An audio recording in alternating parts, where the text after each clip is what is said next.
Welcome back to the poker vlog. This is episode number 85, and for this one, I play a birthday meetup game at Great and Resort and Casino. We play 3-5, no limits in Northern California. It's about, a couple miles away from where I grew up. I actually played the session right after coming back from Spain, and I get into a ton of huge hands. So I hope you guys enjoy it. Let's go ahead and get started.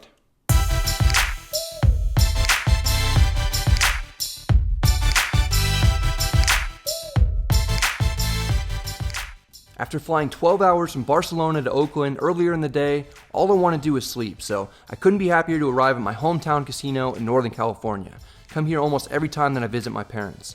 My girlfriend and I check into one of their standard rooms, which is actually incredibly nice, and I have about the best sleep of my life. The next morning, it's meetup game day. Since I slept well, I'm feeling surprisingly energetic, but I can always use a little extra fuel to get me through a long session of poker. We go to the Daily Grill, take a look at the menu, my girlfriend orders a Bloody Mary, I get a Moscow Mule just to wake up. I'm kind of hungry, so we order all the food there. By the time we're done, the casino execs hear that I'm friends with Cosmo the Poker Cat and give me some good news. They're upgrading me to one of the nicest suites on the property. It has 2 huge separate bedrooms and 3 bathrooms, all equipped with this toilet, which has more sophisticated technology than NASA rockets. And unbeatable moon landing capabilities. Be sure to try the front wide. If you're not impressed yet, there's also a massive dining room, living room, and kitchen area. I think I'll just live here forever. It's time for work. I head down to the poker room. The place is filled with people trying to get some birthday Bradley dollars. There are 118 people on the list for the meetup game. The staff does a great job getting everyone to the tables. I head to my first one of the night, and I buy in for 1,000. We get dealt pocket queens in the small blind, a few orbits into the session. Onto the gun plus 1 limps in, I raise to 35. The opponent calls, we're heads up, the flop comes queen 10-8, all clubs, we flop top set. There are lots of cards that we don't want to see on the turn. I lead out for 40. The player folds, we won our first pot of the night.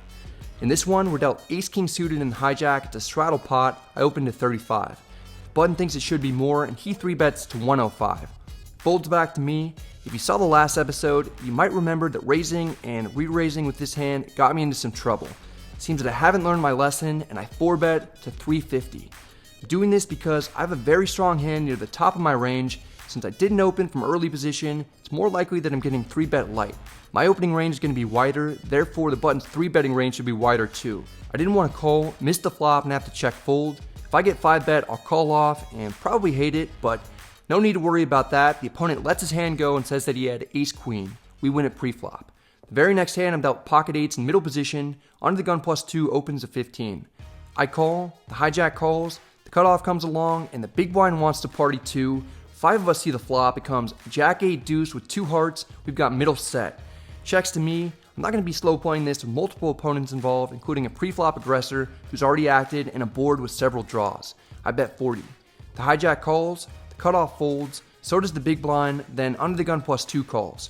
3 of us see the turn, it's the king of spades, and under the gun plus 2 decides to lead for 75. If this player had kings, he probably would have bet flop. If he has pocket jacks, he most likely would have either bet flop or check raised it. I should still be ahead most of the time, and I want to charge the opponents as much as possible in case they have drawing hands. The price is going up. I raised to 200. The hijack goes into the tank and then folds. Under the gun plus 2, makes the call. We're heads up in a big pot now. The river is another jack giving me a full house. If my opponent has king jack, I would have heard from him on the turn, so I'm not too concerned about that. He checks. I'm going to bet, hoping to get value from a hand like king queen or king 10 of hearts, or maybe trip jacks. I announce a bet 375. Before my chips are cut, the opponent tosses cards into the muck. Later he'd tell me that he folded queen 10 of spades. He flopped a gut shot, turned an open-ender, and a flush draw, then bricked everything. We take in a nice pot. Just like that, we're up 485. Everyone's having fun. Even my longtime buddy Check Raise Charles comes out to say hello and play some poker. There he is talking with Andrew. Back to the game now. We get pocket jacks on the button. Middle position player opens a 20. The cutoff calls. I'm on the fence about 3-betting or flatting. Jacks are quite good, so I go with a 3-bet to 85. Both opponents call. 3 of us see the flop. It's 10-10-9 rainbow. Checks to me. Seems like a fairly safe flop. There are a few combinations of pocket 9s and 1 combination of pocket 10s to worry about, but other hands containing a 10 would probably fold pre-flop. There aren't any overcards, so I'm feeling good. I bet 150 to deny equity from a hand containing 2 overs. The middle position player folds. Cutoff makes the call. This is somewhat scary. The turn is a king, the cutoff checks, I check back for pot control. The river is the deuce of clubs, the cutoff leads for 250. There are plenty of hands that are beating me, but I didn't check back turn so I could fold to a river bet. It's at least conceivable that the cutoff called flop with a smaller pocket pair has since decided to turn it into a bluff.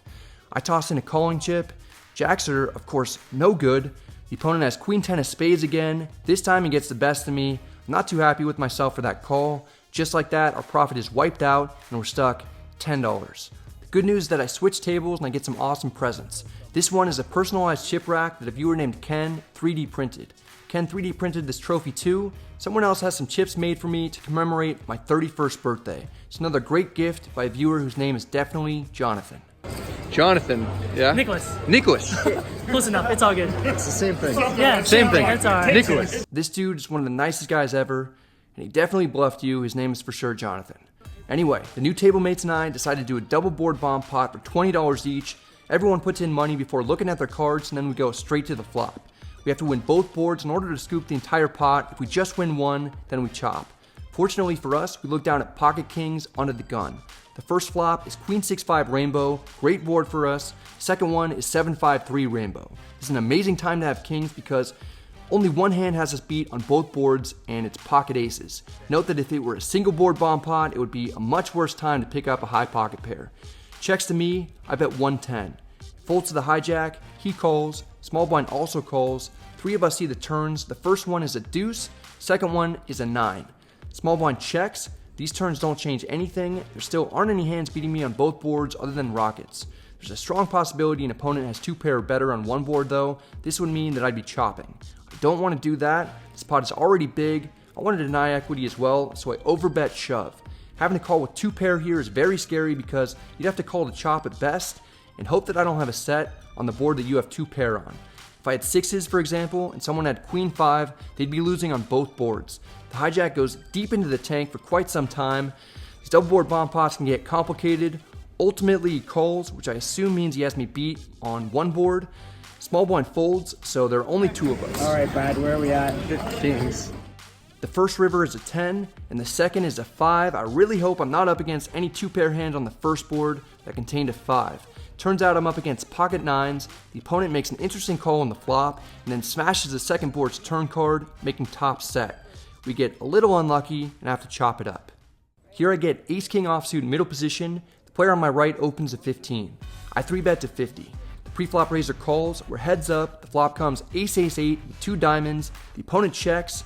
This is too good of a flop for us. I check for deception. The turn is a king, so a good hand just got better. There are 2 flush draws out there, and the opponent leads for 25. I feel pretty safe raising in this spot. We only lose if there happens to be 5 or more aces in this deck. I make it 100. The player calls, I put him on at least trip aces. I'm hoping he'll end up with a smaller boat. The river is the jack of diamonds. The opponent checks. He should only have big hands in his range, so I fire for a fairly large bet. I make it 250. He doesn't bite. He folds and tells me later that he had king 8. After that, I pick up ace queen of spades in middle position. Under the gun +1 raises to 20. Since he opened from early position, his range is going to consist of mostly strong hands, so I call rather than 3-bet. The big blind also calls. 3 of us see the flop. It comes ace-7 deuce rainbow. The big blind checks. Under the gun +1 bets 55. So odd for him to bet so much on a board this dry. If he had pocket aces or ace king, you'd think he'd want to bet small and get calls from worse hands. Bet this big feels more like he's maybe bluffing to try to get some folds. There's no reason to do anything other than flat here. That's what I do. Big blind folds, it's heads up. The turn is the king of spades to pick up the nut flush draw. This time, under the gun +1 fires for 120. I call again, hoping for a spade. The river is the 9 of hearts. The opponent checks. Confident that I've got the best hand or we're chopping. I bet 175. It's an amount that could get a call from a hand like ace-jack or ace-10. Player folds. Never find out what he had, but it feels like he had air. I rake in the pot. My stack is at a session high. I'm up over 500, and drinks have arrived. Life's going great. In this one, we pick up ace-10 offsuit in the cutoff. The hijack limps in. I raise to 25. Small blind calls. The hijack does too. We go 3 ways to the flop, and we're in position. Ace-10-8. Rainbow comes out. Top 2 for the birthday boy. Both players check. I bet 50. Small blind calls and the hijack folds. We're heads up. The turn is a queen and the small blind checks. It's a little scary because Jack 9 gets there, Ace Queen is now beating us. Still, there are plenty of other hands that we're ahead of that can call a bet, so I put out 110. Small blind calls again. The river is another queen. It's a terrible card because hands like Queen Jack or King Queen, it made trips. My 2 pair is counterfeited, so Ace Jack is beating us too, and we chop with any worse ace. Small blind checks. I check back. Small blind announces that he has an 8. I save him from having to show, and I turn over my cards. I'm surprised that I didn't lose or have to chop. The opponent tells me after that he had 9-8 of clubs, so he turned a flush draw and a gutter to go along with his pair. I head to the third table where I pick up Ace King under the gun, and I open to 15. Player on my left 3-bets to 55. Should be incredibly strong to 3-bet me from this early of a position. For that reason, I just flat for 40 more. The flop comes Ace 10-7 rainbow. I'm always checking to the pre-flop 3-better in this situation. He checks back. Could be up against aces, but the odds of that are quite slim. Probably up against kings or queens. The turn is a 3. I lead out for 50. The player calls. The river is the 8 of clubs. It's the third club, but the ace and king of clubs are already accounted for, so I don't need to be nearly as concerned that I'm up against a flush. I essentially have the nuts. I bet 125 for value. The player tanks for a full minute and a half before making the call. I show the ace king, and under the gun +1 shows that he called pocket queens. We're running extremely well tonight overall. I have some wine with the gentleman who I just tangled with, as well as one of the owners of the actual winery. My mom shows up with my girlfriend and my dad. Then my Uncle Pete and Aunt Michelle stop by to say hello, and my cousin Rich is firing away too. I run cold for a bit, then head to the last table of the night where I pick up King Queen offsuit in the cutoff. It's a straddle pot. I open to 35. The under the gun straddler is the only caller. It's heads up, and the flop comes 9-7-4 rainbow. The player checks. Realize I haven't bluffed it all day, and this seems like a decent hand to do it with, so I can potentially get some smaller pocket pairs or ace highs to fold. I bet 40. The opponent isn't giving up that easily. He makes the call. The turn is another 9. The player checks. He should have a lot more 9s in his range than me, so I can't bluff too credibly here. I check back as I would do with all over pairs. The river is a 6, and under the gun +1 checks again. He shouldn't be doing this with trips or a boat, so I believe he probably just has a hand like pocket 8s, 5s, 3s, deuces, a holding containing a 7, or maybe just ace high. I could potentially get him off of those with a bet. I fire for 85 to make it look like I'm value betting an overpair. He tanks, then folds 7-4 offsuit face up. He flopped 2 pair, got counterfeited, and didn't feel comfortable calling on the river. We get that one through. While I'm working hard for the money, my family orders food from Tony's Italian restaurant, then decides to throw a party in the suite without me. Looks like they're having the time of their lives. It's okay. Don't wait for me or anything. I'm just down here with pocket jacks and the hijack, while under the gun +1 opens at 25. If he opened from later position, I'd 3-bet, but since his range should be strong here, I flat. We're heads up, and the flop comes Jack 5 deuce rainbow. We've got top set in position, just how I like it. The player checks. I bet 30. The opponent makes the call. The turn is the 8 of spades. I still have the best possible hand. The opponent checks. I'm looking to make this pot as big as possible. I bet 75. The player calls again. I have no idea what to put him on. Maybe he has a hand like pocket 10s, and he's just not believing me. The river is another deuce. I boat up. The player checks. I fire big for 200 in case he has a strong hand himself, or perhaps he has a weak hand and thinks I'm bluffing. He tosses in a chip without thinking much about it. I turn over the jacks. We win one last big one to end the session on a high note.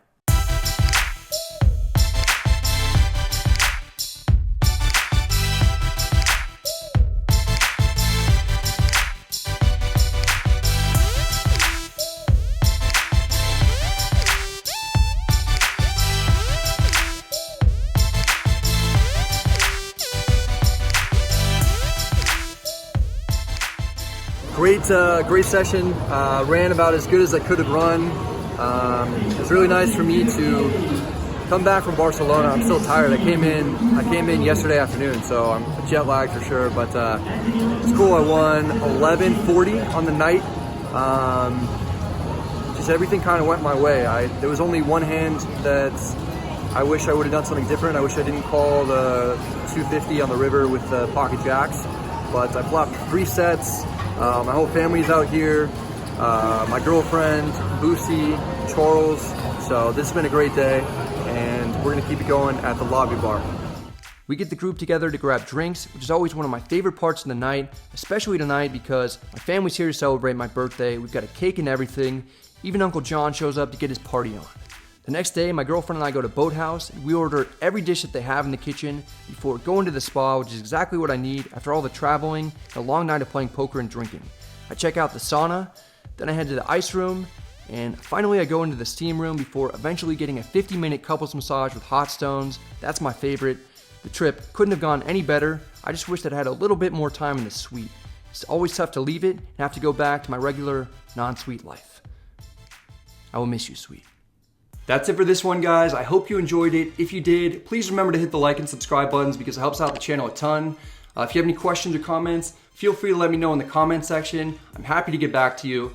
I want to give a big thanks to Grayton Resort and Casino for having us out there. That's one of my favorite places to do meetup games. It's right outside my hometown, and they hook it up with the hotels. They hooked it up with the spa, and they give us gift certificates for food and everything like that. So it's a really cool property, probably my favorite one in California. Thanks to everybody who showed up for the meetup game. I hope you guys had a blast like we did, and that was definitely a special one for me with my family and it being my birthday and everything. That was pretty cool. Got a few more meetup games on the horizon. The next one is going to be March 22nd at Kojak's in the Midland area, so Midland, Texas. If you guys are around, come hang out, have some drinks, play some poker with Andrew and I. Also, there are several other meetup games that are on the horizon, so I'll have information regarding those in the description box below. But we're going to Hollywood Park in April, that's in LA, and then we're going to Running Up Reno in April as well. Anyway, hope you guys are doing great. Good luck at the tables, and I'll see you guys next time.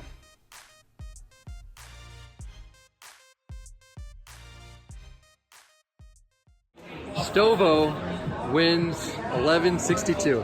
Is that right? That's right. All right. Tell your brother-in-law. Yeah. I will tell.